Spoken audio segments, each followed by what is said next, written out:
जगन्नाथपुरी, कोणार्क और भुवनेश्वर एक ऐसी धरती जहां आस्था की शक्ति, इतिहास की भव्यता और रहस्यों की गूंज हर कदम पर महसूस होती है। जगन्नाथपुरी भारत के 4 धामों में से एक धाम, जिसके बारे में ऐसा कहा जाता है कि यहाँ भगवान श्री कृष्ण का दिल आज भी धड़कता है। कोणार्क सूर्य मंदिर, जिसकी हर नक्काशी में इतिहास, कला और रहस्य छुपे हैं।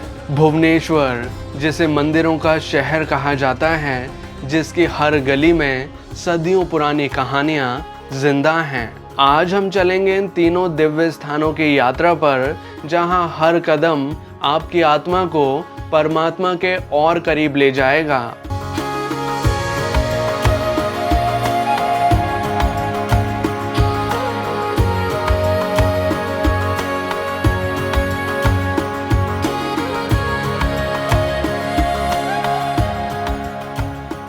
नमस्कार दोस्तों, मैं हूं आगम सिंह सिसोदिया। उड़ीसा में आप सभी का स्वागत है। अगर आप जगन्नाथपुरी, कोणार्क सूर्य मंदिर और भुवनेश्वर की यात्रा करने का प्लान कर रहे हैं, तो आज हम आपको इन सभी स्थानों के लिए कंप्लीट गाइड करेंगे और यहाँ के सभी प्रसिद्ध स्थानों को आपको अच्छे से दिखाएंगे। फ़िलहाल इस टूर को करने के लिए हमने एक कंप्लीट टूर पैकेज बुक किया है फ्लूटो हॉलीडेज़ कंपनी के साथ, जिसमें हमें सारी सुविधाएं इंक्लूडेड मिली हैं। अब ये टूर पैकेज हमें कितने का पड़ा, इसमें क्या क्या चीज़ें शामिल हैं, ये सारी जानकारी हम आपके साथ शेयर करेंगे। लेकिन इससे पहले आइए मिलकर दर्शन करते हैं इन सभी स्थानों के। इस यात्रा को हम कर रहे हैं जून के महीने में, जिसका ड्यूरेशन होने वाला है 3 नाइट्स 4 डेज़ का।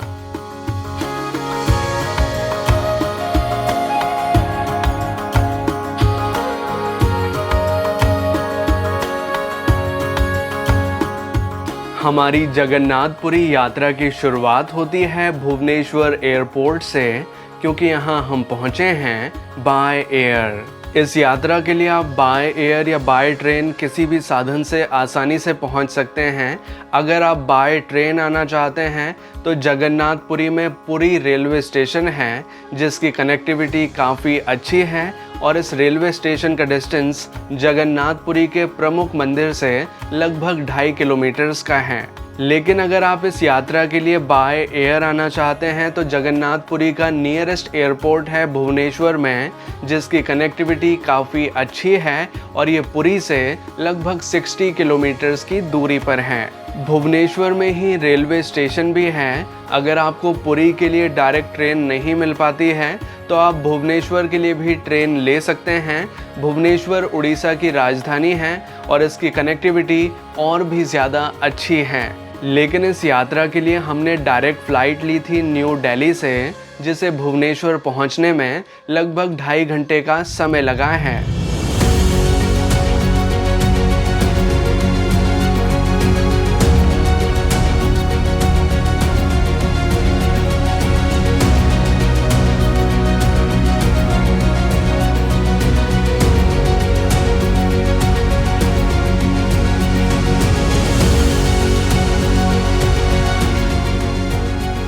और अब जैसे ही हम भुवनेश्वर एयरपोर्ट से बाहर आए, हमें लेने आ चुकी है गाड़ी, जो कि हमारे टूर पैकेज में शामिल है। और अब इसी गाड़ी से हम सभी स्थानों को घूमेंगे। फ़िलहाल अभी हम चल रहे हैं भुवनेश्वर से जगन्नाथपुरी के लिए, जिसका डिस्टेंस है लगभग 60 किलोमीटर्स का। इस डिस्टेंस को आप बाय कैब या बाय बस बहुत आसानी से पार कर सकते हैं।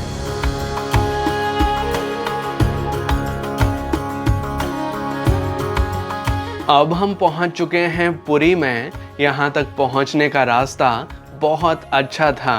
पुरी में रुकने के लिए कई सारे होटल्स हैं जहाँ पर स्टे किया जा सकता है, लेकिन यहाँ की जो मोस्ट पॉपुलर लोकेशन है वो है जगन्नाथपुरी मंदिर के पास में और पुरी रेलवे स्टेशन के पास में, जहाँ पर आपको कई सारे ऑप्शंस मिल जाते हैं, जैसे कि आप धर्मशाला, लॉज, गेस्ट हाउस या लो बजट होटल्स में स्टे कर सकते हैं। और अगर आप प्रीमियम लग्जरी होटल्स में स्टे करना चाहते हैं तो यहाँ पर 4 स्टार और 5 स्टार होटल्स भी अवेलेबल हैं, जहाँ पर स्टे किया जा सकता है। पुरी में जिस होटल में हम रुकने वाले हैं ये एक लग्जरी होटल है जिसमें सारी सुख सुविधाओं का ख्याल रखा गया है। और इस होटल के जिस रूम में हम स्टे करने जा रहे हैं उसका रूम टूर मैं आपको कराना चाहूँगा। ये है हमारा होटल रूम जिसे आप देख पाएंगे। ये काफ़ी लग्जरियस है और इसमें वो सारी चीज़ें प्रोवाइड की गई हैं जो कि हमारे स्टे को कंफर्टेबल बनाती हैं। ये होटल रूम हमारे टूर पैकेज में शामिल है जिसे हमने बुक किया था फ्लूटो हॉलिडेज़ कंपनी के साथ। जगन्नाथपुरी के सभी स्थानों को घूमने के लिए हम तो उपयोग कर रहे हैं अपनी प्राइवेट कैब का जो कि हमारे टूर पैकेज में शामिल है। लेकिन अगर आपके पास प्राइवेट कैब की सुविधा नहीं है तो आप ऑटो रिक्शा या ई रिक्शा की सहायता भी ले सकते हैं। आप इनको डे बेसिस पर बुक भी कर सकते हैं जिसमें कि ये आपको सभी स्थानों को विज़िट कराते हैं। अब जगन्नाथपुरी में सबसे पहले हम आ चुके हैं जगन्नाथ मंदिर में दर्शन के लिए जो कि भारत के 4 धामों में से एक धाम है। भारत में 4 प्रमुख धाम हैं जो कि हैं द्वारका जी, बद्रीनाथ, रामेश्वरम और जगन्नाथपुरी, जिसमें से अभी हम हैं जगन्नाथ धाम में। जगन्नाथपुरी मंदिर का डिस्टेंस पुरी रेलवे स्टेशन से लगभग 2.5 किलोमीटर्स का है। यहाँ तक आप किसी भी साधन से आसानी से पहुँच सकते हैं।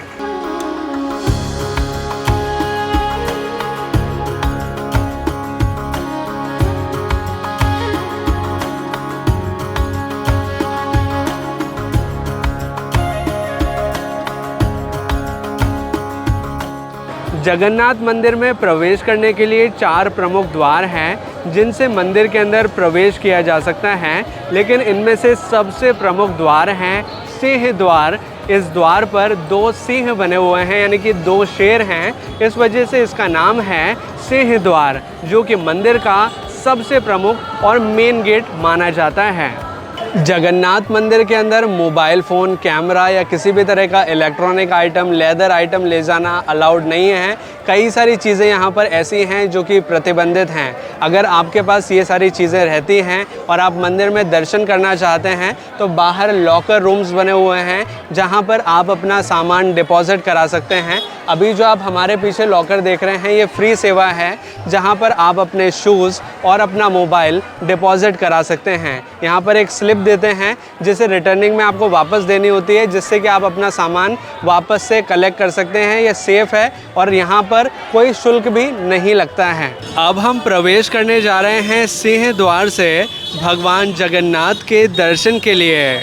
जगन्नाथपुरी मंदिर की एक विशेषता है कि इस मंदिर में भगवान की पत्थर की मूर्तियां ना होकर लकड़ी की मूर्तियां हैं जिन्हें हर 12 साल में बदला जाता है और नई मूर्तियां बनाई जाती हैं जिन्हें कहा जाता है नव कलेवर। मंदिर में भगवान श्री कृष्ण जगन्नाथ रूप में विराजमान हैं जिनके साथ हैं माता सुभद्रा और भाई बलभद्र जिनके हम मंदिर में दर्शन करते हैं। भगवान जगन्नाथ की प्रतिमा की एक विशेषता है जिसके बारे में ऐसा कहा जाता है कि भगवान जगन्नाथ की प्रतिमा में आज भी भगवान श्री कृष्ण का दिल धड़कता है। इसके पीछे एक पौराणिक कथा है जिसे मैं आपको सुनाना चाहूँगा। पुराणों के अनुसार जब पांडवों ने भगवान श्री कृष्ण का अंतिम संस्कार किया तो उनका अधजला शरीर समुद्र की लहरों के साथ बहते हुए जगन्नाथपुरी में आ पहुँचा। और यहाँ पर एक राजा रहा करते थे जिनका नाम था इंद्रधुम्न। वो भगवान के अनन्य भक्त थे और उनके दर्शन के लिए पूजा अर्चना किया करते थे। एक रात राजा को भगवान ने स्वप्न में दर्शन दिए और उस लकड़ी के टुकड़े के बारे में जानकारी दी जो कि समुद्र के रास्ते पुरी तक बहता हुआ आया है। भगवान ने राजा को आदेश दिया कि उस लकड़ी के टुकड़े की सहायता से मूर्तियां बनवाएं और एक मंदिर की स्थापना करें। फिर विश्वकर्मा जी एक कारीगर का रूप लेकर यहाँ पर आए और राजा से मूर्ति बनाने का काम लिया। लेकिन उनकी एक शर्त थी कि मूर्तियाँ 21 दिन में तैयार होंगी और 21 दिन तक कोई भी उस कक्ष में प्रवेश नहीं करेगा। लेकिन 15 दिन के पश्चात रानी से रहा नहीं गया और उन्होंने दरवाज़ा खोल दिया। जैसे ही उन्होंने दरवाज़ा खोला, विश्वकर्मा जी गायब हो गए, अंतर्ध्यान हो गए और मूर्तियां अधूरी ही रह गई। और फिर बाद में राजा को वापस से भगवान ने स्वप्न में दर्शन दिए और आदेश दिया कि आप इन्हीं मूर्तियों को स्थापित करें और पूजा अर्चना शुरू करें। तभी से यहाँ भगवान जगन्नाथ, बहन सुभद्रा और भाई बलभद्र की पूजा अर्चना होने लगी। लेकिन जगन्नाथ जी की प्रतिमाओं के बारे में एक खास बात है कि इन्हें हर 12 साल में बदला जाता है और जो मुख्य प्रतिमा है भगवान जगन्नाथ की, उसमें ब्रह्म पदार्थ ट्रांसफ़र किया जाता है पुरानी प्रतिमा से। जो पुरानी प्रतिमा है उससे ब्रह्म पदार्थ, जिसे भगवान का दिल कहा जाता है, उसे नई प्रतिमा में डाला जाता है। और इस प्रक्रिया के दौरान पुजारी की आंखों पर पट्टी बांधी जाती है और मंदिर के द्वार बंद कर दिए जाते हैं। ये है जगन्नाथ मंदिर की रसोई, जिसे दुनिया का सबसे बड़ा रसोई घर माना जाता है, जहाँ पर भगवान का प्रसाद तैयार किया जाता है मिट्टी के घड़ों में। अब भगवान जगन्नाथ के दर्शन करके हम मंदिर से बाहर आ चुके हैं। हमें भगवान के बहुत अच्छे दर्शन हुए। हमें लगभग 1.5 घंटे का समय लगा दर्शन में। मंदिर में मुख्य मंदिर के अलावा कुछ और मंदिर भी बने हुए हैं, जहां पर अन्य देवी देवता विराजमान हैं, जिनके हम यहाँ दर्शन कर सकते हैं।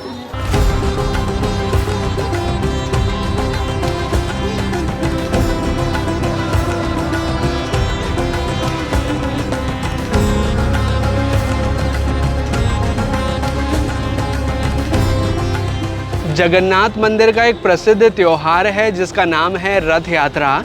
इस यात्रा में भगवान जगन्नाथ, बहन सुभद्रा और भाई बलभद्र को रथ में सवार करके शहर में घुमाया जाता है और ये यात्रा संपन्न होती है गुंडीचा मंदिर में। ये त्यौहार लगभग 9 दिन का होता है, जो कि जून या फिर जुलाई के महीने में आता है। और इस दौरान यहाँ पर भारी संख्या में श्रद्धालु भगवान के दर्शन के लिए आते हैं और अटेंड करते हैं रथ यात्रा को। रथ यात्रा शुरू होती है आषाढ़ मास के शुक्ल पक्ष की द्वितीय तिथि को।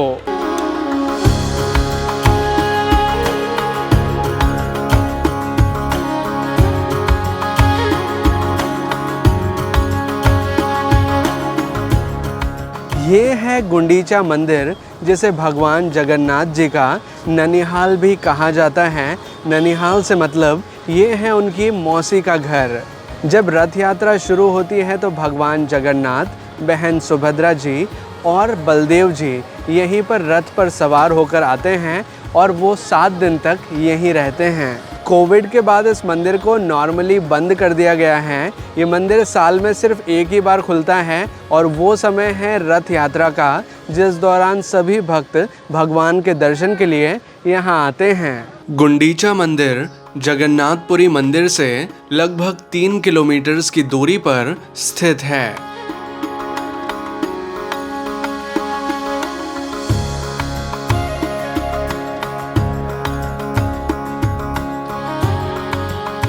पुरी से लगभग 20 किलोमीटर की दूरी पर अब आ चुका है साक्षी गोपाल मंदिर, जो कि भगवान जगन्नाथ के दर्शन का साक्षी है। ये मंदिर भगवान श्री कृष्ण का मंदिर है, जिनके हम यहाँ दर्शन करते हैं। इस मंदिर का महत्व इस वजह से है क्योंकि यहाँ पर दर्शन करने से एक तरह की गवाही हो जाती है, एक तरह का साक्ष्य हो जाता है कि हमने भगवान जगन्नाथ के दर्शन कर लिए हैं। इसी वजह से इस मंदिर का नाम है साक्षी गोपाल मंदिर।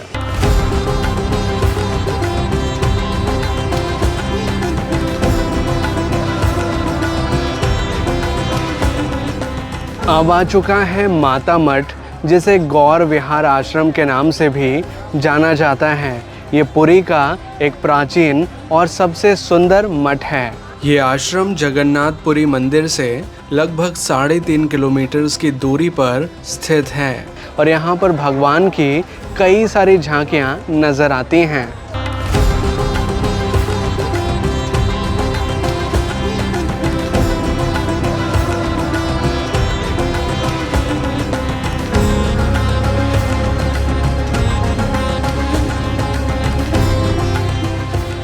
गौर विहार आश्रम एक बहुत सुंदर स्थान है। इसे देखने में आपको लगभग आधे से 1 घंटे का समय लगेगा, लेकिन आपको यहाँ पर ज़रूर आना चाहिए क्योंकि ये बहुत ही सुंदर जगह है।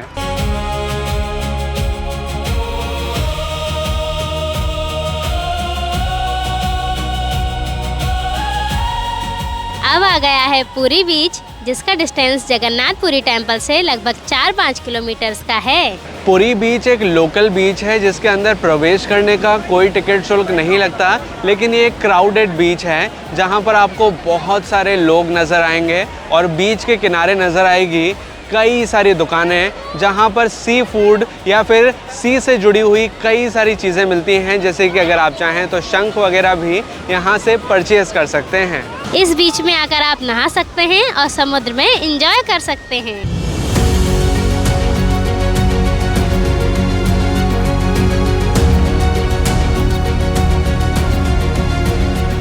ये है ब्लू फ्लैग बीच, जिसका डिस्टेंस पुरी बीच से लगभग 1 से 2 किलोमीटर्स का है। ये बहुत ही साफ़ सुथरा नीट एंड क्लीन बीच है, लेकिन इसमें प्रवेश करने का टिकट लगता है जो कि है 20 रुपीज़ पर पर्सन का। और अगर आप यहाँ समुद्र में नहाना चाहते हैं तो टिकट चार्ज लगता है 50 रुपीज़ पर पर्सन का, क्योंकि यहाँ पर नहाने के लिए शावर्स भी बने हुए हैं और चेंजिंग रूम भी हैं जहाँ पर आप अपने कपड़े बदल सकते हैं। ब्लू फ्लैग बीच एक लेस क्राउडेड बीच है कंपेयर टू पुरी बीच, क्योंकि यहाँ पर आप देखेंगे तो आपको ज़्यादा लोग नज़र नहीं आएंगे। ये बीच आपको पूरी तरह क्लीन साफ़ सुथरा नज़र आएगा। इस बीच के किनारे जो आप समुद्र देख रहे हैं ये है बंगाल की खाड़ी, जिसे इंग्लिश में बे ऑफ बंगाल के नाम से जाना जाता है।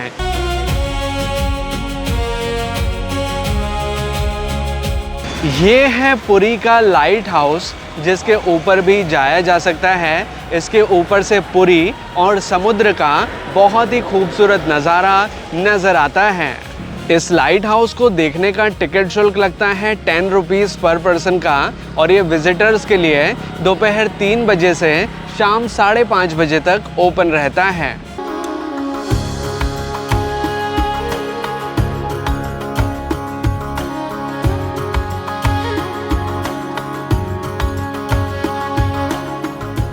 ये है नरेंद्र पोखरी, जिसे नरेंद्र सरोवर के नाम से भी जाना जाता है।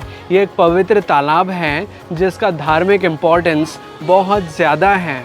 ये स्थान प्रसिद्ध है चंदन यात्रा के लिए।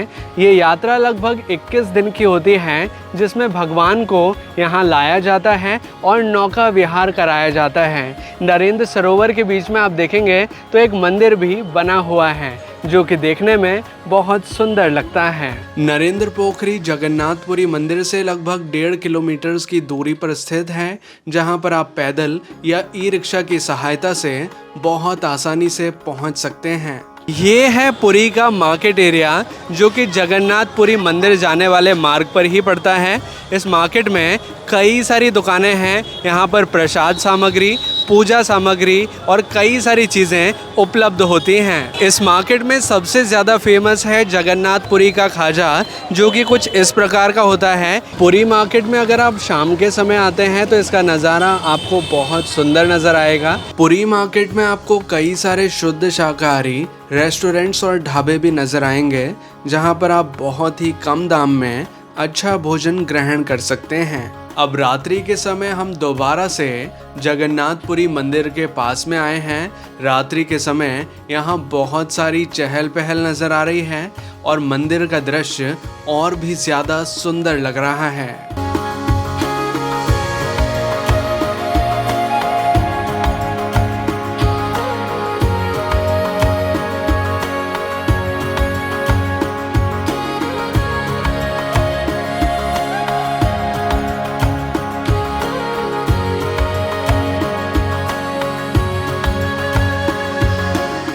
अब हम अपने होटल में वापस आ चुके हैं। हमारा डिनर रेडी हो चुका है और अब डिनर के साथ ही हमारी इस यात्रा के पहले दिन का समापन होता है। आज हमारी इस यात्रा का दूसरा दिन है। हमारा ब्रेकफास्ट रेडी हो चुका है, जिसमें कई सारी वैरायटी के फूड आइटम्स परोसे गए हैं जो कि काफ़ी डिलीशियस हैं। ये ब्रेकफास्ट हमारे टूर पैकेज में शामिल है और अब ब्रेकफास्ट करने के बाद हम चल रहे हैं पुरी के कुछ और महत्वपूर्ण स्थानों को एक्सप्लोर करने।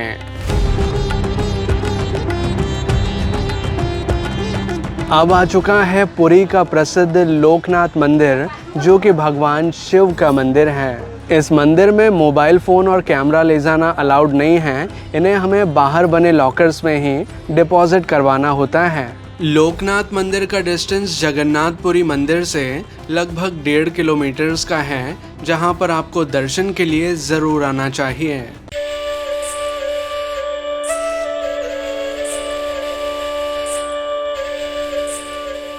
अब आ चुका है पुरी का बेड़ी हनुमान मंदिर जो कि एक विशेष मंदिर है जिसमें हनुमान जी को बेड़ियों में बंधा हुआ दर्शाया गया है। रामायण के अनुसार भगवान श्री राम ने हनुमान जी को इस स्थान पर नियुक्त किया था समुद्र से पुरी शहर की रक्षा के लिए, लेकिन कभी कभी हनुमान जी अपनी ड्यूटी छोड़कर यहाँ से चले जाया करते थे श्री राम के दर्शन के लिए और इस स्थान की सुरक्षा नहीं हो पाती थी। लेकिन बाद में हनुमान जी को यहाँ बांधा गया ताकि वो इसी स्थान पर रहें और इस स्थान की रक्षा कर सकें समुद्र से।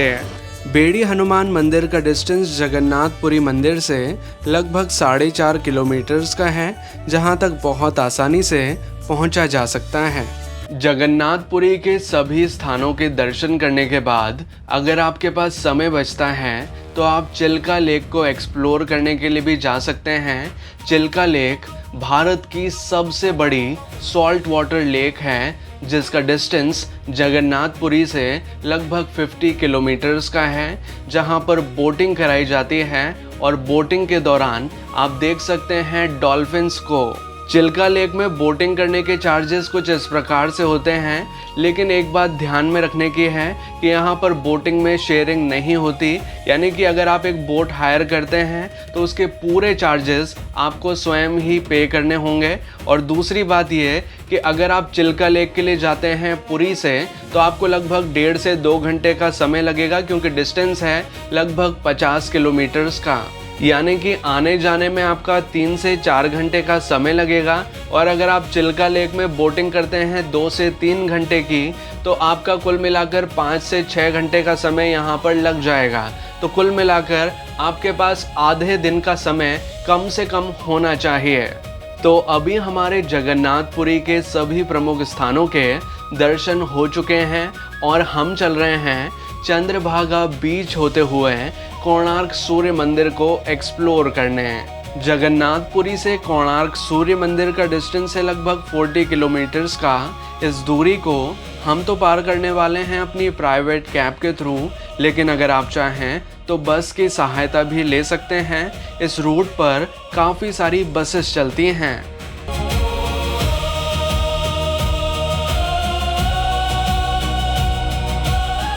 कोणार्क सूर्य मंदिर से लगभग 3 किलोमीटर्स की दूरी पर अब आ चुका है चंद्रभागा बीच, जिसके किनारे आप आएंगे तो आपको बहुत ही अच्छा अनुभव होगा। ये बीच लेस क्राउडेड है, यहाँ पर आपको ज़्यादा भीड़ भाड़ नज़र नहीं आएगी, लेकिन यहाँ की हवाएं बहुत ज़्यादा तेज़ होती है, तो आप पानी में जाने से पहले थोड़ी सावधानी बरतें। इस बीच के बारे में ऐसा कहा जाता है कि पुराने समय में यहाँ चंद्रभागा नदी बहती थी, लेकिन अब वो नदी एक तरह से विलुप्त हो चुकी है, लेकिन नदी के नाम पर ही इस बीच का नाम है चंद्रभागा बीच।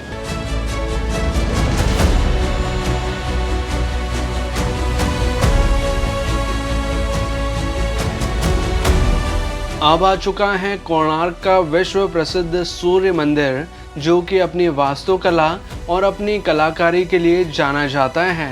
ये मंदिर भगवान सूर्य के रथ की आकृति में बना हुआ है।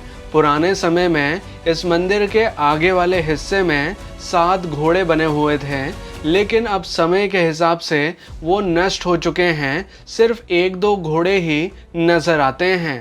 मंदिर के चारों ओर 24 पहिए बने हुए हैं जो कि दिन के 24 घंटों को दर्शाते हैं, और जो मंदिर के आगे 7 घोड़े बने हुए थे वो सप्ताह के 7 दिनों को दर्शाते हैं। कोणार्क सूर्य मंदिर में आपको कई सारी प्रतिमाएं नजर आएंगी जिसमें कि धर्म, अर्थ, काम, मोक्ष सभी को दर्शाया गया है। यहाँ पर आप देखेंगे तो कई सारी प्रतिमाएं आपको नजर आएंगी इरोटिक फिगर्स की। नाग कन्या, गंधर्व, इनकी आकृतियां बनी हुई हैं। कई सारे देवी देवता हैं जो भी यहाँ पर दर्शाए गए हैं। सूर्य मंदिर का निर्माण किया गया था 13वीं शताब्दी में। इसे बनने में लगभग 12 साल का समय लगा और इसे बनाने में 12,000 कारीगरों ने काम किया था। कोणार्क सूर्य मंदिर को देखने का टिकट शुल्क लगता है 40 रुपीज़ पर पर्सन का, और ये दर्शकों के लिए सुबह से शाम तक ओपन रहता है। सूर्य मंदिर को अच्छे से देखने में आपको लगभग 1 से 1.5 घंटे का समय लगेगा, लेकिन अगर आप सूर्य मंदिर को बारीकी से देखना चाहते हैं, इसके इतिहास के बारे में जानना चाहते हैं, तो आप यहाँ पर एक गाइड भी हायर कर सकते हैं। गाइड का चार्ज डिपेंड करता है कि आप कितने लोग आए हैं। वैसे अगर आप 4 व्यक्ति आए हैं या उससे कम आए हैं तो आपका चार्ज लगेगा लगभग 500 रुपये का। सूर्य मंदिर के पास में ही ASI म्यूज़ियम भी बना हुआ है जहाँ पर पुरानी मूर्तियाँ और पुराने स्ट्रक्चर्स संग्रहित हैं, जिन्हें भी अगर आप चाहें तो देख सकते हैं।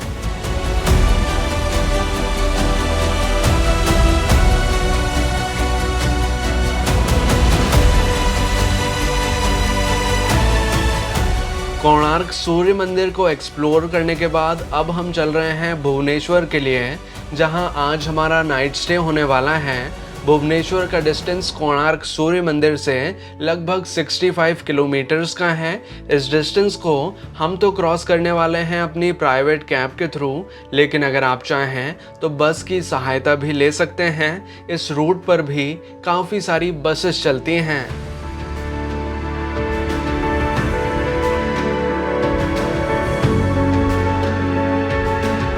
अब हम पहुंच चुके हैं भुवनेश्वर में। यहाँ तक पहुंचने का रास्ता बहुत अच्छा था। भुवनेश्वर में रुकने के लिए कई सारे होटल्स हैं जहाँ पर स्टे किया जा सकता है, लेकिन यहाँ का जो मोस्ट पॉपुलर एरिया है वो है भुवनेश्वर रेलवे स्टेशन का, जहाँ पर लो बजट से लेकर हाई बजट तक कई सारे ऑप्शंस आपको मिल जाते हैं। जैसे कि यहाँ पर गेस्ट हाउसेस हैं, होम स्टेज हैं, यहाँ पर लॉज भी हैं और लो बजट होटल्स भी हैं। और अगर आप प्रीमियम होटल में रुकना चाहते हैं तो यहाँ पर लग्जरी होटल्स भी हैं जहाँ पर स्टे किया जा सकता है। भुवनेश्वर में जिस होटल में हम रुकने वाले हैं ये एक प्रीमियम लग्जरी होटल है जिसमें सारी सुख सुविधाएं अवेलेबल हैं।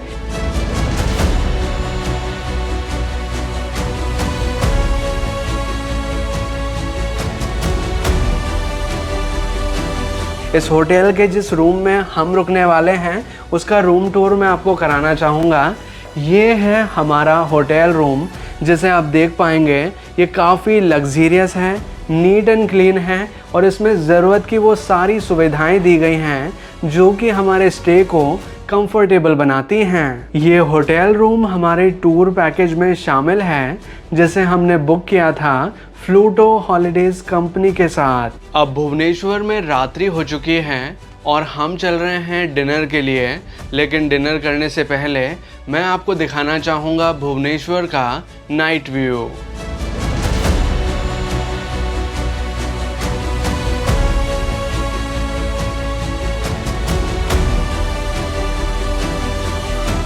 अब डाइनिंग एरिया में हम पहुंच चुके हैं और हमारा डिनर रेडी हो चुका है, जिसमें कई सारी वैरायटी के फूड आइटम्स परोसे गए हैं।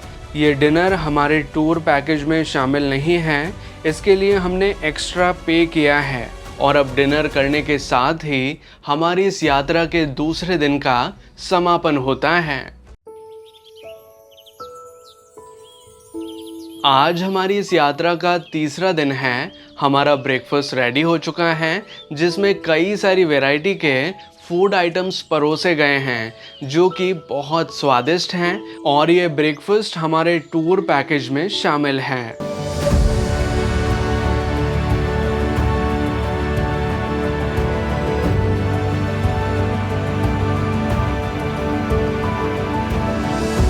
और अब ब्रेकफास्ट करने के बाद सबसे पहले हम चल रहे हैं लिंगराज मंदिर में दर्शन के लिए, जो कि भुवनेश्वर का सबसे प्रसिद्ध मंदिर है। भुवनेश्वर के सभी स्थानों को हम घूमने वाले हैं अपनी प्राइवेट कैब की सहायता से, लेकिन अगर आप चाहें तो ऑटो रिक्शा, ई रिक्शा या सिटी बस की सहायता भी ले सकते हैं।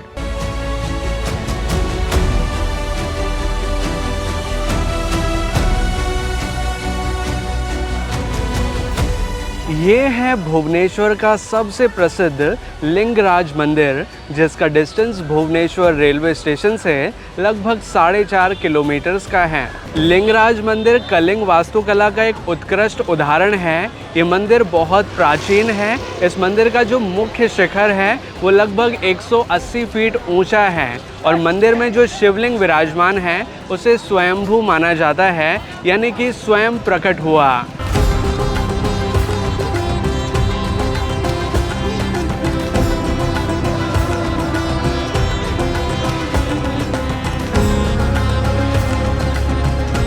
लिंगराज का अर्थ होता है लिंग के राजा, अर्थात भगवान शिव, यानी कि यहाँ का जो मुख्य मंदिर है वो भगवान शिव को समर्पित है। वैसे ये जो पूरा कॉम्प्लेक्स है इसमें कई सारे मंदिर बने हुए हैं जहाँ पर अलग अलग देवी देवता विराजमान हैं, जिनके हम यहाँ दर्शन कर सकते हैं।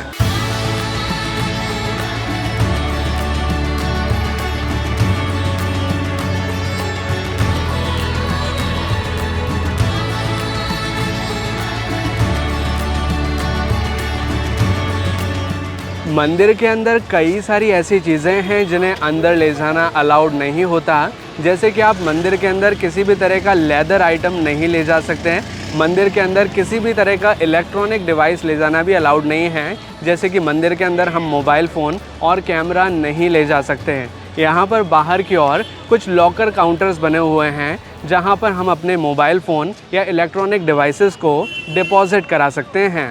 लिंगराज मंदिर में दर्शन करने के लिए आपको लगभग 1 घंटे का समय लगेगा, लेकिन अगर यहाँ भीड़ ज़्यादा है तो आपको और भी ज़्यादा समय लग सकता है। लिंगराज मंदिर में शिवरात्रि और सावन के महीने में भारी संख्या में श्रद्धालु दर्शन के लिए आते हैं, क्योंकि इस मंदिर के बारे में ऐसी मान्यता है कि सच्चे मन से की गई पूजा और प्रार्थना यहाँ पर सभी मनोकामनाओं को पूर्ण करती है।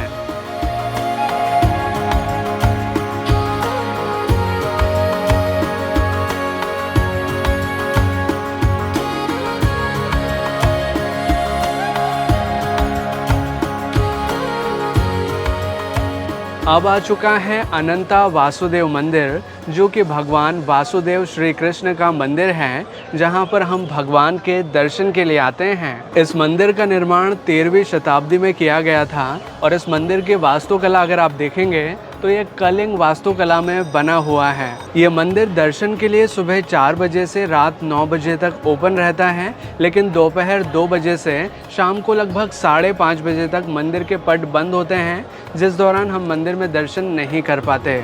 इस मंदिर में भगवान श्री कृष्ण के साथ बलभद्र और सुभद्रा देवी भी विराजमान हैं, जिनके हम यहाँ दर्शन कर सकते हैं। इस मंदिर की परंपराएं जगन्नाथपुरी मंदिर से मिलती जुलती हैं। इस मंदिर की एक और बड़ी विशेषता है कि इस मंदिर में एक बहुत बड़ी रसोई है, जहाँ पर भगवान का प्रसाद पकाया जाता है, जिसे श्रद्धालु ग्रहण भी करते हैं। अनंता वासुदेव मंदिर लिंगराज मंदिर से कुछ ही दूरी पर स्थित है और इसी के पास में है बिंदु सागर लेक।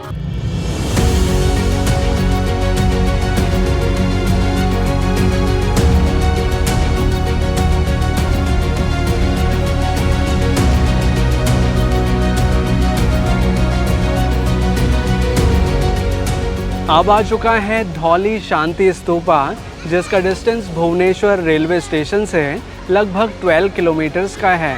इस स्तूप की सबसे बड़ी खास बात यह है कि ये जिस स्थान पर बना हुआ है, पुराने समय में इस स्थान पर ही कलिंग का युद्ध लड़ा गया था सम्राट अशोक द्वारा, और फिर युद्ध के खौफनाक परिणाम को देखते हुए सम्राट अशोक ने बौद्ध धर्म को अपनाया था। इस स्तूप के चारों ओर जब हम देखते हैं तो जो एरिया नज़र आता है वो पूरा एरिया था कलिंग के युद्ध का बैटलफील्ड।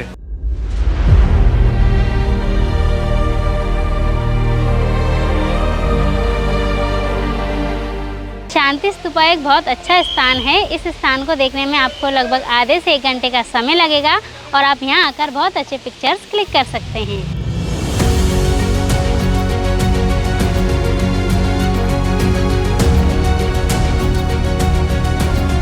अब आ चुकी हैं उदयगिरी और खंडगिरी की गुफाएं, जो कि 2 गुफाओं के समूह हैं। दोनों गुफाओं के समूह 2 अलग अलग पहाड़ियों पर बने हुए हैं। इस साइड पर आप देखेंगे तो ये हैं खंडगिरी की गुफाएं और इस साइड पर हैं उदयगिरी की गुफाएं। इन गुफाओं को देखने का टिकट चार्ज लगता है 20 से 25 रुपीज़ पर पर्सन का और इन गुफाओं को आप सुबह 6 बजे से लेकर शाम सूर्य अस्त तक देख सकते हैं। अभी सबसे पहले जो हम गुफाओं का समूह देखने वाले हैं ये हैं खंडगिरी की गुफाएं, जिसमें कुल मिलाकर 15 गुफाएं हैं जिन्हें पहाड़ को खोद खोद करके बनाया गया है। अभी आप हमारे पीछे जो ये गुफा देख रहे हैं ये एक ही गुफा है जिसे अब जाली से कवर कर दिया गया है फॉर द प्रोटेक्शन पर्पस। इसी प्रकार से यहाँ 15 गुफाएं हैं जिन्हें देखा जा सकता है। इन गुफाओं में से कुछ गुफाएं ऐसी हैं जहां पर आज भी पूजा की जाती है। ये एक तरह के एक्टिव टेम्पल्स हैं, जैसे कि ये है 12 भुजा टेम्पल, जो कि माता अम्बे का मंदिर है, जहां पर आप दर्शन कर सकते हैं। ये जो गुफा है ये 1st सेंचुरी की है, बहुत पुरानी है, लेकिन जो मूर्तियां हैं वो आज भी संरक्षित हैं।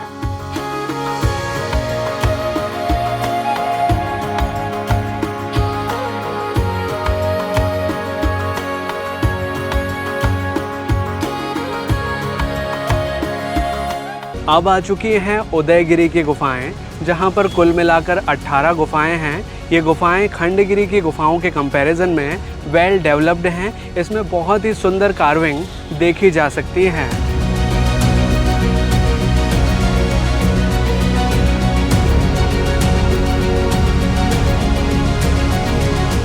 ये है उदयगिरी की सबसे फेमस और सबसे बड़ी गुफा, जिसका नाम है रानी गुफा। ये गुफा फेमस है अपनी खूबसूरत कार्विंग के लिए, क्योंकि इसके अंदर जो डिज़ाइंस हैं, जिस तरह की शिल्प कला है वो बहुत ही ख़ास है और इतनी ज़्यादा पुरानी होने के बावजूद इतनी ज़्यादा महीनता से काम इसमें किया गया है, वो इसे ख़ास बनाता है। अभी जो आप गुफा देख रहे हैं इसका नाम है एलिफेंट केव, जिसे हाथी गुफा के नाम से जाना जाता है। ये उदयगिरी केव की एक मशहूर गुफा है, क्योंकि इसके अंदर ब्राह्मी लिपि में युद्ध के बारे में विवरण लिखा हुआ है।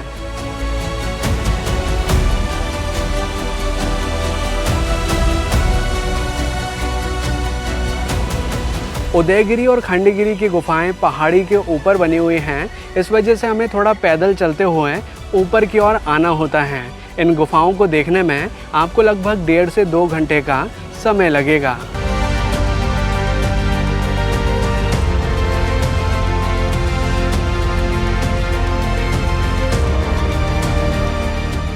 अब भुवनेश्वर के एक सुंदर और प्रसिद्ध मंदिर कॉम्प्लेक्स में हम आ चुके हैं, जहां पर छोटे बड़े कई सारे मंदिर बने हुए हैं।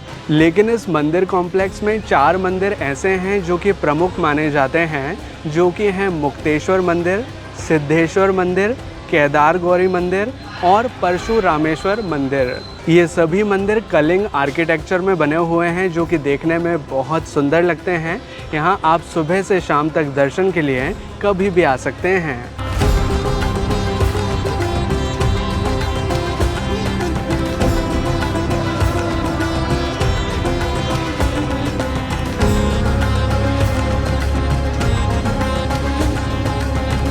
इन मंदिरों का निर्माण सोमवंशी राजा के समय किया गया था।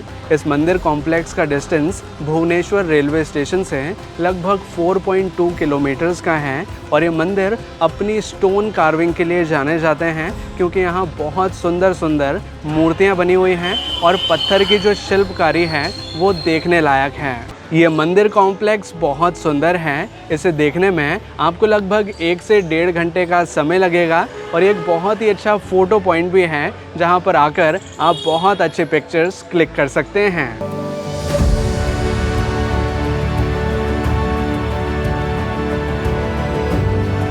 अब हम अपने होटल में वापस आ चुके हैं। हमारा डिनर हो चुका है और अब डिनर के साथ ही हमारी इस यात्रा के तीसरे दिन का समापन होता है। आज हमारी इस यात्रा का आखिरी दिन है और अभी हम चल रहे हैं नंदनकानन जू को एक्सप्लोर करने। अब आ चुका है भुवनेश्वर का सबसे फेमस नंदनकानन जूलॉजिकल पार्क, जो कि भारत का दूसरे नंबर का सबसे बड़ा चिड़ियाघर है, जिसमें कई सारी वैरायटी के वाइल्ड एनिमल्स देखे जा सकते हैं। नंदनकानन जूलॉजिकल पार्क को देखने का टिकट शुल्क लगता है 50 रुपीज़ पर पर्सन का और ये सुबह 8 बजे से शाम को 5 बजे तक ओपन रहता है।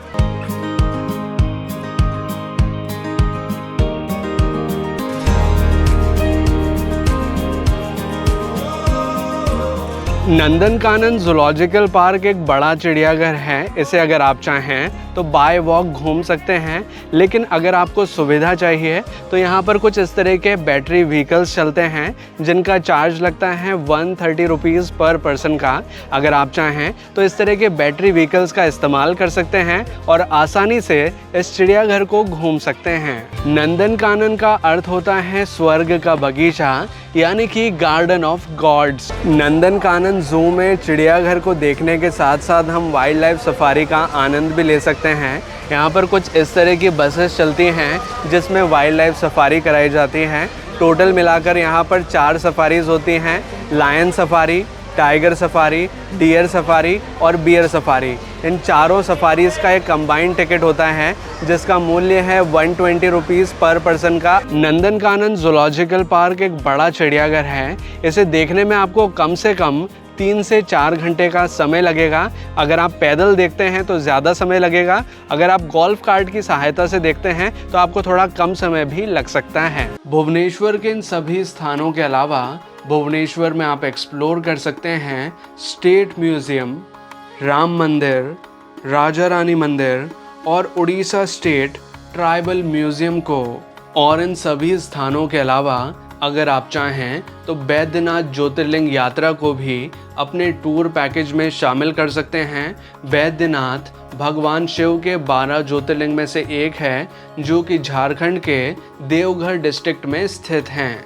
भुवनेश्वर से बैद्यनाथ ज्योतिर्लिंग का डिस्टेंस है लगभग 640 किलोमीटर्स का, लेकिन भुवनेश्वर से जसीडी जंक्शन, जो कि देवघर का मुख्य रेलवे स्टेशन है, वहां तक बहुत आसानी से पहुंचा जा सकता है। भुवनेश्वर से जसीडी जंक्शन के लिए डायरेक्ट ट्रेन्स चलती हैं। लेकिन फ़िलहाल अभी हम आ चुके हैं भुवनेश्वर एयरपोर्ट पर, जहां से मिलेगी हमें फ़्लाइट अपने घर वापसी की। जगन्नाथपुरी, कोणार्क और भुवनेश्वर की इस यात्रा के लिए आप साल भर में कभी भी आ सकते हैं, लेकिन अगर आप यहाँ समर सीज़न में आते हैं तो यहाँ पर ह्यूमिडिटी वाली गर्मी बहुत ज़्यादा रहती है। और अगर आप रथ यात्रा के दौरान यहाँ आते हैं तो आपको बहुत ज़्यादा क्राउड मिलता है। तो अगर आप क्राउड और गर्मी दोनों को अवॉइड करना चाहते हैं तो सर्दियों का सीज़न यहाँ घूमने के लिए बेस्ट माना जाता है। तो चलिए अब मैं आपको जानकारी देता हूँ कि जगन्नाथपुरी का ये टूर पैकेज हमें कितने का पड़ा और इसमें क्या क्या चीज़ें शामिल थीं। ये टूर पैकेज हमने बुक किया था फ्लूटो हॉलीडेज़ कंपनी के साथ, जिसका ड्यूरेशन था 3 नाइट 4 डेज़ का। हमारे इस टूर पैकेज में हमें 4 स्टार 5 स्टार कैटेगरीज़ के प्रीमियम होटल्स में स्टे की फैसिलिटी मिली थी, जहां पर हम रुके थे। हमारा ब्रेकफास्ट इसी टूर पैकेज में शामिल था, जिसमें कई प्रकार के व्यंजन परोसे गए थे जो कि खाने में बहुत स्वादिष्ट थे। और जो भी स्थान हमने घूमे वो सभी प्राइवेट कैब की सहायता से घूमे थे, जो भी हमारे टूर पैकेज में शामिल थी।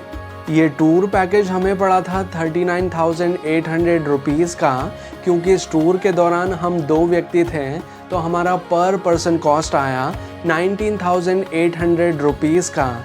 लेकिन ये टूर पैकेज आपके लिए काफ़ी सस्ता पड़ सकता है कि अगर आप इस सेम टूर के लिए अगर कम से कम 4 व्यक्ति आते हैं तो आपका पर पर्सन कॉस्ट आएगा 17,500 रुपीज़ का।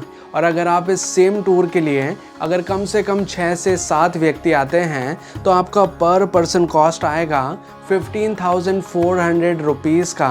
कुल मिलाकर बात ये है कि जितने ज़्यादा लोग आप आएंगे उतना सस्ता आपके लिए पैकेज रहेगा।